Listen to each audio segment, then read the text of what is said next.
Often when I am going out to take a ride on my motorcycle, people will ask me, well, where are you going?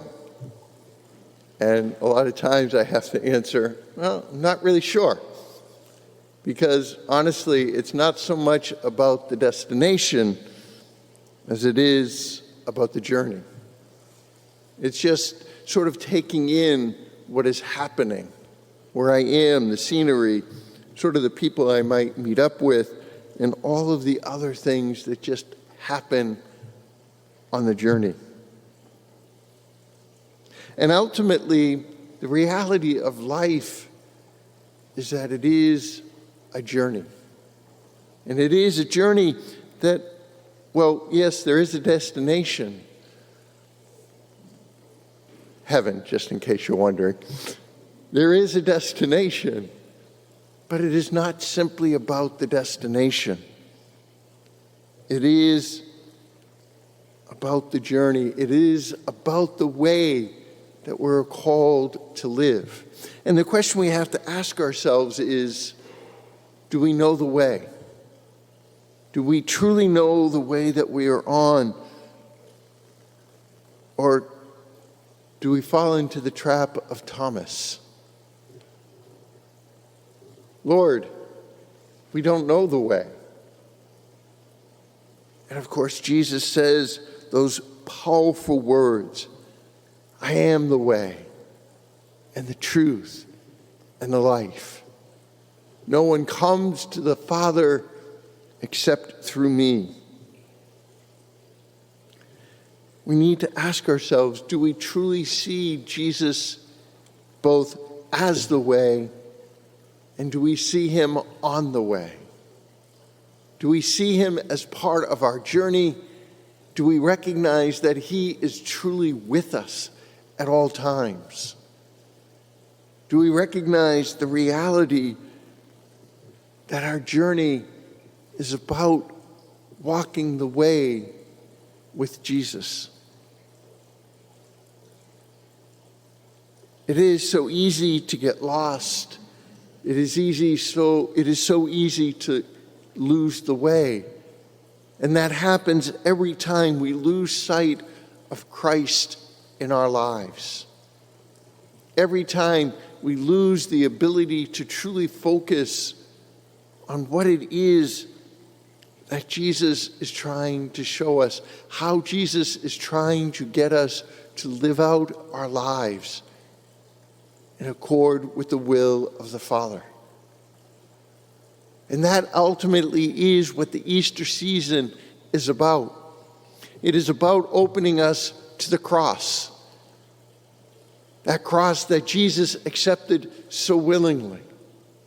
Not my will, but your will.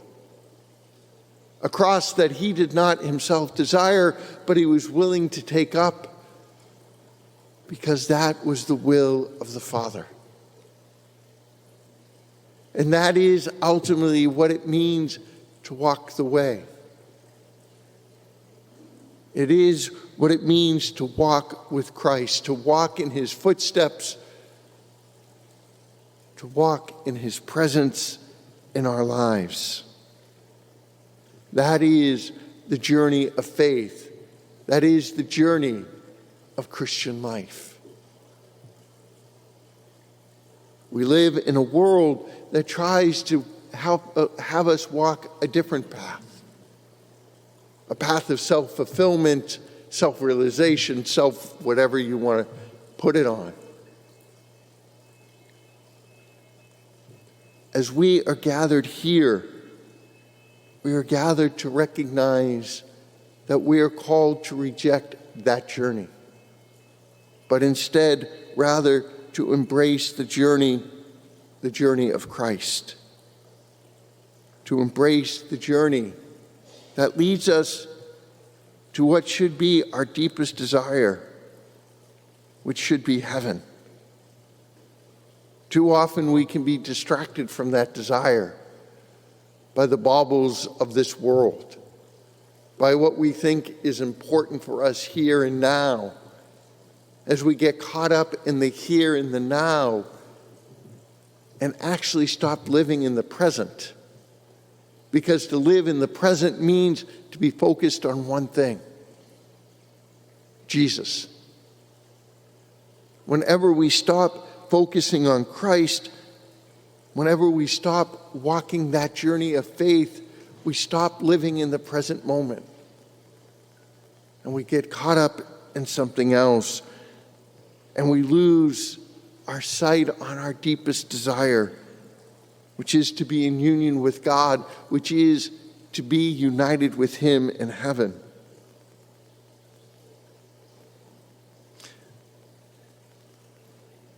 And we come to recognize in that truth, then, that heaven is not so much a destination, but rather a way of life, the way of life, the way of Christ.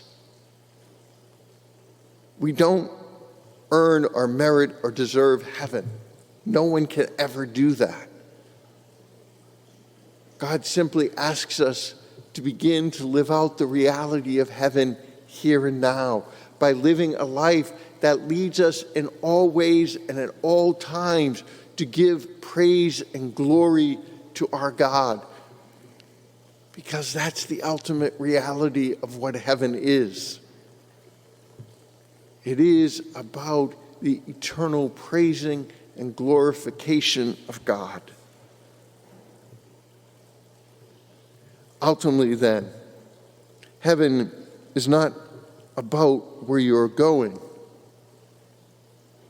It is rather about how you are living the way, living the journey of your life.